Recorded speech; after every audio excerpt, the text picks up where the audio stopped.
नमस्कार, उत्तराखंड समाचार में आपका स्वागत है। मैं नूतन वरुण। सबसे पहले मुख्य समाचार। भूस्खलन से टिहरी में मकान के मलबे में दबने से 3 लोगों की मृत्यु। रुद्रप्रयाग में पहाड़ी से पत्थर गिरने से युवक की मौत। चमोली में बद्रीनाथ हाईवे और कई संपर्क मार्ग बाधित।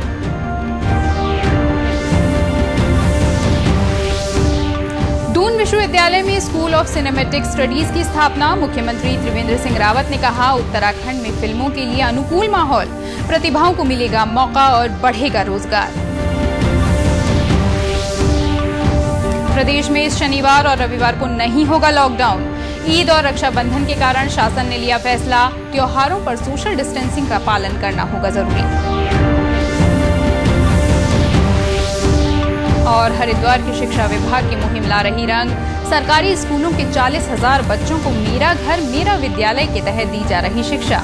एनएसएस कार्यकर्ता दे रहे योगदान। और अब समाचार विस्तार से। प्रदेश में मानसूनी बारिश से कई क्षेत्रों में जनजीवन प्रभावित हुआ है। टिहरी और रुद्रप्रयाग में भूस्खलन के कारण 4 लोगों की मृत्यु हो गई। इसके अलावा भूस्खलन से कई स्थानों पर हाईवे और अन्य सड़कें बाधित हैं। कई स्थानों पर मलबा गिरने और पत्थर दरकने के समाचार हैं। टिहरी में ऋषिकेश गंगोत्री राष्ट्रीय राजमार्ग पर भारी बारिश के कारण आज सुबह हिंडोला खाल के पास एक मकान के ऊपर पुश्ता गिर जाने से 3 लोग मलबे में दब गए। प्रशासन और एसडीआरएफ ने राहत और बचाव अभियान चलाया, लेकिन तब तक मलबे में दबे लोगों की मृत्यु हो चुकी थी। तीनों शवों को बरामद कर लिया गया है। टिहरी के जिलाधिकारी मंगेश घिल्डियाल ने बताया कि इस घटना की जांच के आदेश दिए गए हैं। साथ ही 3 इंजीनियरों की एक टीम पुश्ते की गुणवत्ता की भी जांच करेगी। सड़क की जो पुश्ता था वो नीचे मकान जो उसके ऊपर गिरा है और मकान पूरी तरह से क्षतिग्रस्त हुआ है, जिसमें कि 3 परिवार के सदस्य दब गए हैं। उस पुश्ते की जांच के लिए हमने 3 इंजीनियर्स की कमेटी भी बनाई है। ये कमेटी जांच करेगी कि पुश्ते की क्वालिटी खराब थी, इस वजह से टूटा है या कोई अन्य रीजन है। इसकी भी जांच के लिए हम लोग मजिस्ट्रेट इंक्वायरी इसकी करा रहे हैं। उधर रुद्रप्रयाग में गौरीकुंड राजमार्ग पर संगम बाजार में आज सुबह एक स्कूटर सवार युवक पर पहाड़ी से पत्थर गिर गया। इस कारण युवक की मौके पर ही मौत हो गई। सीमांत जनपद चमोली में बीते कई दिनों से लगातार हो रही बारिश से ऋषिकेश बद्रीनाथ हाईवे बाधित है। लामबगड़, पागलनाला, भनेर पानी, पीपलकोटी, कुहेड़, नंदप्रयाग और गौचर में भूस्खलन होने से मार्ग घंटों बाधित हो रहा है। इस कारण यात्री और वाहन चालकों को परेशानियों का सामना करना पड़ रहा है। कल से यहाँ पे रुके हुए हैं, रोड बंद है जी, ब्लॉक है रोड। हम ये मलारी से आए हैं, आर्मी सामान लेके पंजाब जा रहे हैं। कल शाम बद्रीनाथ हाईवे पर बाजपुर में चट्टान टूटकर मलबा सड़क पर आ गया था, जिससे मार्ग बंद हो गया। चमोली की एसडीएम बुशरा अंसारी का कहना है कि मार्ग खोलने के लिए पूरे प्रयास किए जा रहे हैं। जिले में 12 लिंक मार्ग अब भी बंद हैं। ये कल शाम से 7 साढ़े 7 बजे से बद्रीनाथ हाईवे बाजपुर एक जगह है चमोली के पास में, वहाँ पे बंद है। ये अवरुद्ध हो गया था। ऊपर लूज पोर्शन था थोड़ा पहाड़ पे, तो बारिश आने के कारण नीचे आ गया था और उससे मार्ग अवरुद्ध हो गया है। इसके लिए यात्रियों को ताकि असुविधा ना हो, तो उसके लिए डाइवर्जन करवा दिया गया है। नंदप्रयाग में भी पुलिस तैनात है और चमोली में भी पुलिस तैनात है, ताकि लोग यहाँ पे जाकर के फंसे ना और उनको डाइवर्जन के रूप से ही भेजा जा रहा है। दून विश्वविद्यालय में स्कूल ऑफ सिनेमैटिक स्टडीज की आज से शुरुआत हो गई है। इस मौके पर मुख्यमंत्री त्रिवेंद्र सिंह रावत ने फिल्म शूटिंग की ऑनलाइन अनुमति के लिए पोर्टल का शुभारंभ भी किया। मुख्यमंत्री ने कहा कि फिल्म क्षेत्र में रोजगार की अपार संभावनाएं हैं। उत्तराखंड का नैसर्गिक सौंदर्य भी फिल्म शूटिंग के लिए अनुकूल है। फिल्म के क्षेत्र में राज्य में युवाओं को अच्छा वातावरण मिलना जरूरी है। दून विश्वविद्यालय में स्कूल ऑफ सिनेमैटिक स्टडीज की स्थापना के अवसर पर उन्होंने कहा कि फिल्म शिक्षा पर कोर्स प्रारंभ किए जाने चाहिए। उन्होंने कहा कि इसके लिए विशेषज्ञों का एक वर्किंग ग्रुप बनाया जाए, जिसमें फिल्म जगत और फिल्म शिक्षा के अनुभवी लोगों को नामित किया जाए। प्रसिद्ध राष्ट्रीय और अंतर्राष्ट्रीय स्तर की शिक्षण संस्थानों द्वारा संचालित पाठ्यक्रमों का अध्ययन कर कोर्स डिजाइन किए जाएं। ये पाठ्यक्रम आने वाले समय में फिल्म उद्योग की मांग के अनुरूप हों और सिनेमा के विविध आयामों को समावेशित करने वाला हो।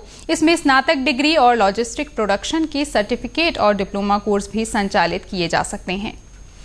ईद और रक्षाबंधन त्योहार को देखते हुए इस सप्ताह शनिवार यानी कल और रविवार को कोई लॉकडाउन नहीं होगा। आपदा प्रबंधन एवं पुनर्वास सचिव शैलेश बगोली द्वारा जारी आदेश में कहा गया है कि त्योहार को देखते हुए ये कदम उठाया गया है। हालांकि उन्होंने कहा कि इस दौरान सोशल डिस्टेंसिंग का सख्ती से पालन कराया जाएगा। गौरतलब है कि कोविड-19 के केस बढ़ने के बाद शासन ने देहरादून, नैनीताल, उधम सिंह नगर और हरिद्वार जिलों में हर शनिवार और रविवार को साप्ताहिक लॉकडाउन की घोषणा की थी।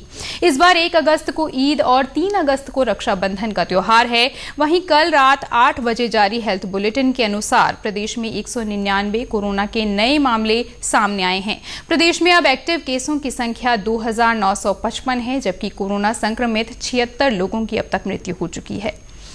प्रदेश के नए मुख्य सचिव ओम प्रकाश ने आज अपना पदभार संभाल लिया है। इससे पहले मुख्य सचिव उत्पल कुमार सिंह आज अपने पद से रिटायर हो गए। 1987 बैच के वरिष्ठ प्रशासनिक अधिकारी ओम प्रकाश अभी अपर मुख्य सचिव थे। मुख्यमंत्री त्रिवेंद्र सिंह रावत ने कहा है कि मुख्य सचिव ओम प्रकाश अनुभवी और वरिष्ठ नौकरशाह हैं और उत्तराखंड के तमाम विभागों में उन्होंने काम किया है। उनके अनुभव का लाभ प्रदेश को मिलेगा। उन्होंने नए मुख्य सचिव को शुभकामनाएं दी हैं। देखिए, ओम प्रकाश जी हमारे अनुभवी अधिकारियों में से हैं और सीनियर मोस्ट ऑफिसर हैं। वो देहरादून में जिलाधिकारी के भी नाते उन्होंने काम किया है और कुछ विभागों को अगर छोड़ दिया जाए, 1-2 विभागों को, तो सभी विभागों का काम उन्होंने देखा है, काम किया है। उन्होंने तमाम सचिव के नाते, अपर सचिव के नाते तमाम विभागों में काम किया है और उनके इस अनुभव का लाभ निश्चित रूप से राज्य को मिलेगा। उनके लिए हमारी नैनीताल जिले में डेंगू की दस्तक ने स्वास्थ्य विभाग को अलर्ट कर दिया है। स्वास्थ्य विभाग ने हल्द्वानी के बेस अस्पताल में डेंगू के लिए 10 बेड का वार्ड और सुशीला तिवारी अस्पताल में 40 बेड का डेंगू वार्ड बनाया गया है। मुख्य चिकित्साधिकारी डॉक्टर भागीरथी जोशी का कहना है कि फिलहाल अभी डेंगू का कोई पेशेंट जिले में नहीं आया है, लेकिन स्वास्थ्य विभाग ने अभी अपनी तैयारियां पूरी कर ली हैं। फॉगिंग तो रोस्टर वाइज सभी जगह हो रही है। यहाँ नगर पालिका करा रही है, लालकुआं में भी नगर पंचायत द्वारा फॉगिंग हो रही है और ग्रामीण एरिया में भी फॉगिंग रोस्टर वाइज हो रही है और 1 राउंड हो भी चुका है और घर घर जाके सर्वेलेंस और जो लार्वा सोर्स रिडक्शन, ये सारे काम हम लोग करवा रहे हैं और साथ ही एलाइजा किट और रैपिड डेंगू किट्स की भी खरीद हो चुकी है। अभी तक कोई केस ऐसा अभी रिपोर्ट नहीं हुआ है। करीब 50 से 55 के बीच में डेंगू टेस्ट बेस चिकित्सालय में हो चुके हैं, रैपिड कार्ड तो नेगेटिव आए हैं अभी तक।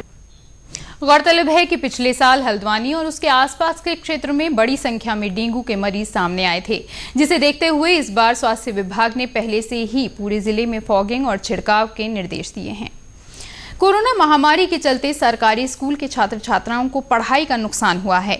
हरिद्वार के शिक्षा विभाग ने अब इन छात्रों को पढ़ाने के लिए एक अनूठी पहल मेरा घर मेरा विद्यालय शुरू की है। हरिद्वार शिक्षा विभाग ने घर घर जाकर बच्चों को पढ़ाने का अभियान शुरू किया है।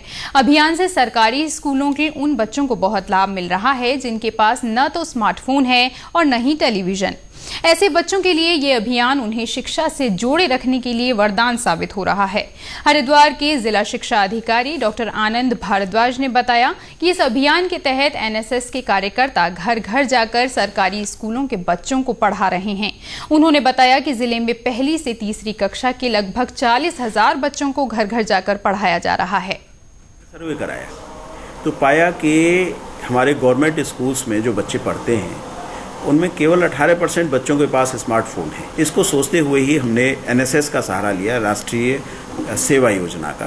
तो सबसे पहले हमने खानपुर ब्लॉक लिया, वहाँ के 2300 बच्चे हमने लिए कक्षा 1, 2, 3 के पायलट प्रोजेक्ट के रूप में। वहाँ के जो एनएसएस के वॉलंटियर्स थे उन्होंने घर घर जाके पढ़ाया, बहुत ही अच्छा रिजल्ट मिला, उन्होंने सारे बच्चों को कवर किया। इसको देखते हुए हमने प्रोग्राम पूरे जिले में लॉन्च किया। प्रोग्राम का नाम है मेरा घर मेरा स्कूल, माने घर को ही स्कूल हमने बना दिया। इन बच्चों के लिए रूम टू रीड संस्था द्वारा विशेष सिलेबस बनाया गया है। एनएसएस के जिला संयोजक डॉक्टर एसपी सिंह का कहना है कि एनएसएस के कार्यकर्ता अपने आसपास के बच्चों को एक घर में एकत्रित करके उन्हें सिलेबस के अनुसार पढ़ाते हैं। मेरा घर मेरा विद्यालय करके, यानी घर पर जहां बच्चे हैं अपने आसपास में या अपने घर के छोटे बच्चों को पढ़ाएंगे। जैसा कि आज आप देख ही रहे हैं, इसी घर में सरस्वती विद्या मंदिर के बालिका है, स्वयंसेवी छात्रा पायल, तो ये अपने आसपास के बच्चों को इनको पढ़ा रही है और पिछले 2 महीने से लगातार इनको ये पढ़ा रहे हैं, जिससे कि कोई बच्चा वंचित न रह जाए। अभियान में जुटी छात्रा पायल का कहना है कि उन्हें एनएसएस द्वारा ये काम सौंपा गया है। वो स्वयं राष्ट्रीय सेवा योजना से जुड़ी हैं और उन्हें बच्चों को पढ़ाने में संतोष मिलता है। उनसे एनएसएस के जो अधिकारी हैं उनसे उन्होंने मुझे बताया कि एनएसएस वालों ने एक मुहिम चलाई है, मेरा घर मेरा विद्यालय। तो उसके तहत तो उन्होंने हमें बताया कि आपके आसपास जो भी छोटे बच्चे हैं प्राइमरी स्कूल्स के, क्योंकि ऑनलाइन क्लासेस वो नहीं ले पाते, उन्हें समझ में नहीं आता अच्छे से, तो वो बच्चों को फिर मैंने शुरू किया उनको पढ़ाना। वो बच्चे आते हैं, अभी और बच्चे भी हैं लेकिन उनकी ऑनलाइन क्लासेस चल रही हैं तो वो नहीं आ पाए। तो इनको मैं सारे सब्जेक्ट्स पढ़ाती हूँ और जिसमें इनकी ज़्यादा रुचि है उन्हें और अच्छे से पढ़ाती हूँ। और पढ़ाने के बाद जो अदर एक्टिविटीज़ हैं जैसे ढोलक बजाना, मशीन चलाना, तो ये सब भी मैं सिखाती हूँ बच्चों को। पिथौरागढ़ के हस्तशिल्प कारीगरों ने इस रक्षाबंधन पर अभिनव प्रयोग कर रिंगाल की राखियां बनाई हैं। ये राखियां पूरी तरह से इको फ्रेंडली हैं। पिथौरागढ़ के मुआनी में 32 महिलाएं इको फ्रेंडली राखी बनाने के काम में जुटी हुई हैं। संस्था रिंगाल से 10 से अधिक प्रकार की फैंसी राखियां तैयार कर रही है। इससे पर्यावरण के लिए खतरा बन चुके प्लास्टिक का उपयोग कम होने के साथ ही रिंगाल उद्योग को एक बार फिर बढ़ावा मिलने की उम्मीद है। अभी यहाँ पे हम लोग राखियाँ बनाने का काम कर रहे हैं, जो कि बहुत फैंसी टाइप की भी है और बहुत सिंपल टाइप की, क्योंकि ये डिमांड पे बनाई जा रही है। और यहाँ पे हमें रोज़गार इसलिए मिल रहा है कि हमें कहीं दूर घर से जाना नहीं पड़ रहा, और सबसे अच्छी बात हमें बैठे बैठे काम मिल रहा है, जिससे हमारी इनकम भी अच्छी खासी हो जाती है, जिससे हम अपनी फैमिली की थोड़ी हेल्प कर सकते हैं। केंद्र सरकार की सहायता और जीबी पंत राष्ट्रीय हिमालयी पर्यावरण एवं सतत विकास संस्थान के सहयोग से काम कर रही पिथौरागढ़ की एक संस्था ने इन महिलाओं को रिंगाल से राखियां बनाने का प्रशिक्षण दिया है। प्रशिक्षण प्राप्त करने के बाद महिलाओं ने रिंगाल से राखी बनाना शुरू कर दिया।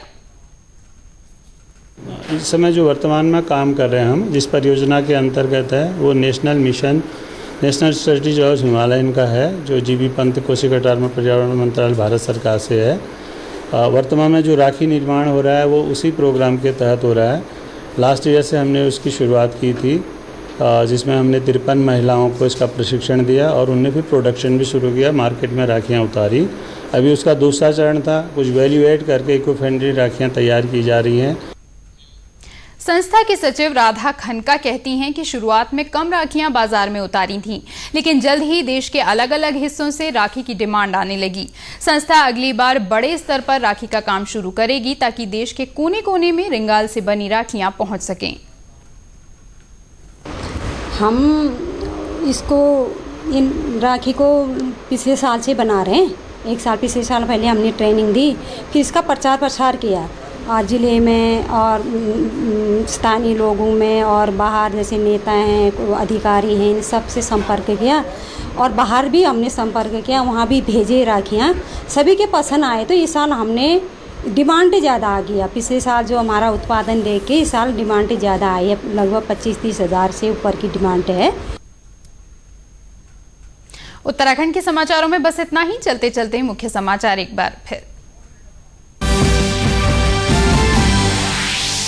भूस्खलन से टिहरी में मकान के मलबे में दबने से 3 लोगों की मृत्यु। रुद्रप्रयाग में पहाड़ी से पत्थर गिरने से एक युवक की मौत। चमोली में बद्रीनाथ हाईवे और कई संपर्क मार्ग बाधित।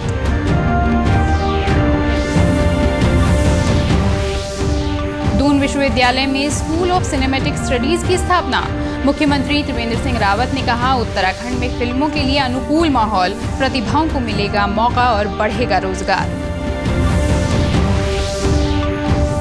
प्रदेश में इस शनिवार और रविवार को नहीं होगा लॉकडाउन। ईद और रक्षाबंधन के कारण शासन ने लिया फैसला, त्योहारों पर सोशल डिस्टेंसिंग का करना होगा पालन।